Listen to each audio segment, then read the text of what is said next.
Do you have a Quest 2 that's getting a little long in the tooth and you're kind of wanting to upgrade, but you're not really sure what direction you should go, and you keep hearing about this Pico 4 idea, but you're not sure if you should upgrade to it? Or maybe you live in the US, and since the Pico 4 wasn't actually released in the US, you're not sure if you can even upgrade to it. Or maybe you're just now getting into VR and you haven't bought a headset yet, and you're wondering which one to buy. Well, stick around. I can help you out with all those questions. So as someone who does live in the US and has a Quest 2 that is getting a little long in the tooth, I definitely was curious about this Pico 4. So I did a little research, and as it turns out, voila, you can get the Pico 4 in the US. Pretty simple process, really. I went to Amazon UK, but you can go to other sites as well. But Amazon UK, link is in the description, and it was 2 shipment options, standard and priority. Priority is about an additional $60 onto your title, and standard is about $40-ish onto your bill. And with priority, I got it in about a week and a half. So yeah, pretty darn simple. As far as cost-wise, the Pico 4 is currently priced, the 128GB version is about $460 on Amazon, and the 256GB version is about $544 on the Amazon site as of this recording of this video. For Quest 2, the 128GB is about $398, and the 256GB is roughly $497. There are bundles and package deals you can find for both of these, I'm sure. One thing to take into consideration if you're going to buy the Quest 2, let's say you're somebody that's interested in VR and you're wondering which one you should buy. If you're looking at the Quest 2, it does not come with this head strap. This is an add-on feature that it doesn't come with. What it comes with is a pretty janky little contraption, and you will probably want to upgrade to something better, like, I don't know, the Bobo VR battery pack unit.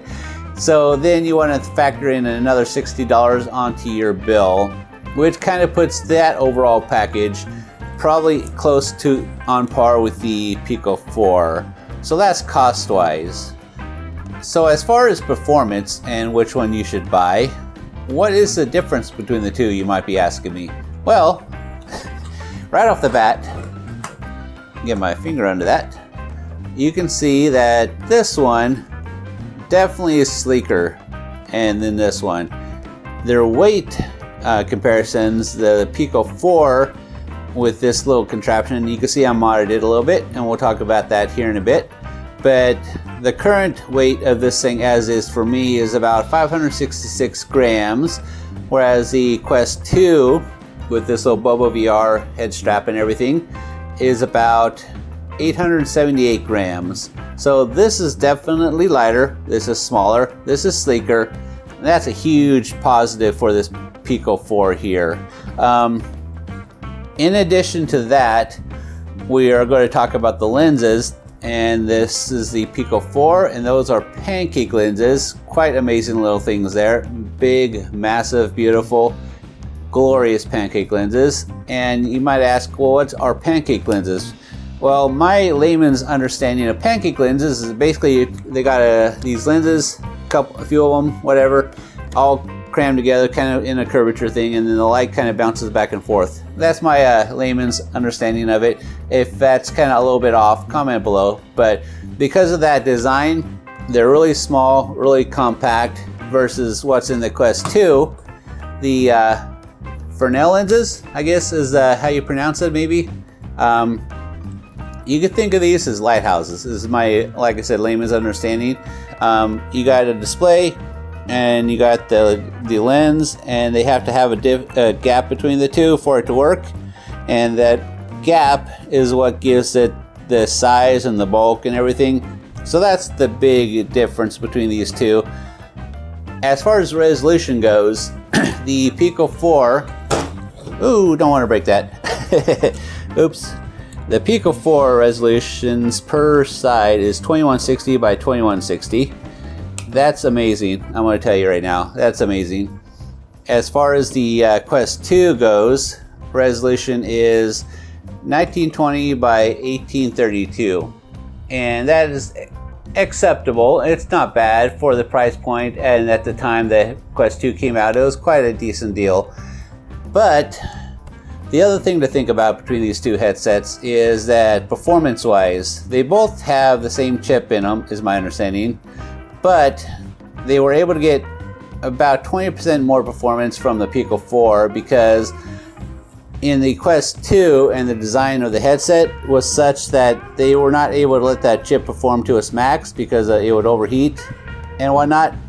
And apparently my understanding is they were able to solve that with this design. Now, don't ask me how, I'm not really the guy as far as knowledgeable in that area, but they managed to solve it so that we're getting a higher performing chip that gives you about 20% performance boost in the Pico 4. And that's actually very noticeable when you're in games playing it. Moving on to FOV, in the Quest 2, your field of view, we're looking at about in the neighborhood of 98 degrees roughly, and there's ways to tweak that. Like if you buy an aftermarket face shield and then you go with a really thin part and you slap that thing on there, you can get your eyes closer to the lens, which increases your field of view, and it's noticeable. But with the Pico 4, you're looking at about 104-ish, 105 degree field of view, which is definitely noticeable over the Quest 2. In addition, we're not at this point yet. This is the face shield that comes with it, but I know third-party people are in the process of designing ones that they're going to release to us, and when that happens, if we're lucky, we will find ourselves in the same boat that we were with the Quest 2, where you can get these aftermarket ones with the really thin thing, which would put your eyes even closer to the lenses on the Pico 4, which means the potential to increase that field of view from 104 to who knows what. So that's a huge comparison from the Quest 2 to the Pico 4. And the next comparison that's kind of relevant, pretty relevant, is IPD, which is basically the distance between your eyes. With the Quest 2, it has 3 black and white settings, and you change those settings with your hand. It's 58, 63, and 68, and that's it. And there's a little play, kind of move it in between those two settings, but it's like not a huge, not a lot of flexibility there. Whereas with the Pico 4, it's quite cool what they did with it. It has a IPD range of 62 to 72, and it actually will change as you tweak the app in the headset itself, and you'll feel the thing slide back and forth as you tweak it. And so it says the lowest is 62, but you can override that and go even narrower, but it will pinch your nose. And that flexibility to really hone in your IPD really makes a big difference as far as clarity of the vision you're looking at. Moving on from the headset to the controllers, comparing the two. This is the Quest 2 controller, and this is the Pico 4 controller. And you can see right out the gate, the big difference is the tracking ring. This is the Quest 2's tracking ring right up front there. And this is the Pico 4's tracking ring. And that has its ups and downs. If you're a Beat Saber player like me, you may like to hold your Quest 2 controllers like this for that all fancy wrist action. It's a little harder to get that kind of grip on this thing. Ultimately, I've settled on something like that. So that's something that's overcome, and I'll just have to get used to playing like that. But the other thing that's different with this Pico controller is, and that ring, is if you're in some games, you can actually get those things pretty darn close together. Whereas you can't really do that with the Quest 2 controllers, because that darn ring, it just kind of gets in the way when you're trying to do that. And if you're a shooter game or something like that, you definitely feel the difference there. The other big difference between these two controllers is actually the battery compartment. On the Pico 4, this is the battery compartment, and the way you open it is you flip that little switch there. If I can get it to flip. Boom. And there it pops out. And that's actually way cool. So it's basically a housing unit for the batteries. It comes with 2. The Quest controllers comes with 1. And so you can replace your batteries, put them back in here, and then you slide this little thing in there, and voila, good to go. That is a huge improvement over the Quest 2 controllers, in my opinion. So the Quest 2 controllers, the battery is actually under here. It's a single battery, and to get to it, you got to pop this cover off, and then you got to dig that thing out. And I always had a hard time getting that battery out. First of all, trying to get this cover off, I struggled, and ultimately I had to get a knife and kind of pop it off like so, and then I'd try to get that battery out, and I was always taking knives to dig that out too. And yes, there are third-party solutions that make that a little bit easier for you, but the fact that right off the gate with the Pico 4 controllers, they've kind of solved that, is actually quite amazing for me. I mean, that, as far as these controllers go, that is like a huge win in my mind. So that's the controllers. So in the box, you will get a classes spacer, just like you did with the Quest 2, and pretty standard there, I'm sure. And then they will ship their Type-C to Type-C cable, as well as their version of power adapter, if you will. I got it from the UK's Amazon, which meant I got their version of a plug-in, which won't work in US outlets, but you can just use your Quest 2 version, and it works just fine. So there you have a US outlet, and you're good to go. Something else that comes in the box that I didn't really show you, and I kind of lost it somewhere around here, is a little nose part that's supposed to help light from getting into the bottom there. And it kind of snaps onto this, but it's kind of a janky, and that's why I don't use it, is because the snapping part only snaps on the center there, and then the ends are kind of this left kind of floater back and forth there, and I felt they were getting in my way, so I took that thing off and chucked it somewhere, and I haven't been able to find it. But maybe that'll work for you. Maybe it's something you find valuable, that little nose piece. I didn't. And then of course in the box you get the standard instructions. So that's basically the box. So my initial take for this, I did say I did some modifications to it, and you probably noticed this little thing on this face shield here, and might be wondering what's going on with that. One of the biggest downsides to this Pico 4 that I've come across is this thing right here. This is the worst designed face shield I've ever come across. It is so freaking uncomfortable. Specifically this part up here. The material is rough and really grinds into my skin. And the design at the top, I don't know, it's a funky design that just seems to really dig into my skull. And I literally couldn't wear this thing for even 30 minutes. We're talking a headset, mind you, that's light, really lightweight. And yet 30 minutes in, because of this thing right here, I'm getting a pain in my head, and my skin is feeling like there's something going on here. And so I started looking at solutions to that. And I know third-party companies like VR Cover are working on coming out with the third-party alternatives like they did with the Quest. And when that day comes, I will definitely be upgrading from this thing. But in the meantime, I had to find a solution.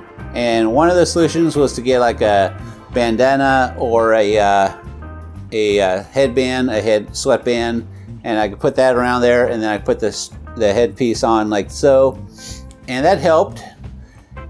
But I saw somebody did this, and this actually works really well. Temporary solution, mind you. Basically, this is one of my pieces from a VR Cover third-party alternative for the Quest 2, and if you bought this, or I bought this, and I bought some double-sided sticky tape here, and basically all I did is I ran the sticky tape along here, just this top part, and I stuck it on there. These sides are left to kind of just flutter because they're fine. It's just this part right here. And with that on there, huge difference. I mean, the comfort level has gone from like a -5 to like a 10 with just that one little tiny little DIY approach. So something else I've continued to do in addition to this is I got this little head thing here, right? Kind of like a head bandana, and you put it on. So I put this on first, and then I put the thing on, and between those two, I can literally game for hours in this. But this right here was literally the biggest flaw in this design. Who the freak designed this? I don't know. It was terrible design, absolutely terrible design. But like I said, third-party companies are working on alternatives for us, so those are on their way, and when they come, I will buy some of those and do a review of those as well. There is a positive to this approach though. That's definitely a benefit over the Quest 2. It is how it clicks into place. So these are basically a magnetic snap-on, which just like that. It's as simple as that to snap it on. So that's a win. That's a huge win. The design itself was kind of funky and terrible, but the way it snaps onto place, huge win. Look at that. Take it off, and then I just just like that, and we're back into play. Whereas the Quest 2 is, I've always had a funky time trying to get the Quest 2 on. You kind of have to line them up, and it's kind of rough. And then if you got one of these third-party head straps on there, it kind of gets in the way, and you're trying to figure out how to get this thing on, and then you got to wait for the click, and I'm still struggling to get this thing on. Now I'm under pressure with the cameras on. Come on, get on there, you stupid thing. You see what I'm saying? The Quest 2 always had, there it is, and it snapped into place. See how hard that was? So if you're talking about a win for the Pico 4, that is a huge win right there. So you might notice this little bad boy on the back, and that has to do with the battery life of this thing. Now I'm not knocking them for the battery life. It's about the same ballpark as the Quest 2, a couple hours. And I don't know if these companies are able to make a battery that lasts longer than a couple hours, or they just don't want to. Either way, there are third-party alternatives out there, and what I did here is I took the back part of my Bobo VR battery pack, and I removed that, and I actually used this double-sided sticky tape here. Of course, love the double-sided sticky tape. It's like a win right here. And I basically fixed that right here on the top. So now I can use my little Bobo VR hot swappable batteries, and I'm good to go. Like I said, this is a temporary solution. I don't know if companies, I know Bobo VR has something similar to this that could be put onto like different types of headsets, and it's not built like this. And you can probably buy one of those, but if let's say you already have one of these things and you want to get a battery pack on here, this is a good direction to go. The other direction I did initially was I have this 10,000 milliamp battery pack.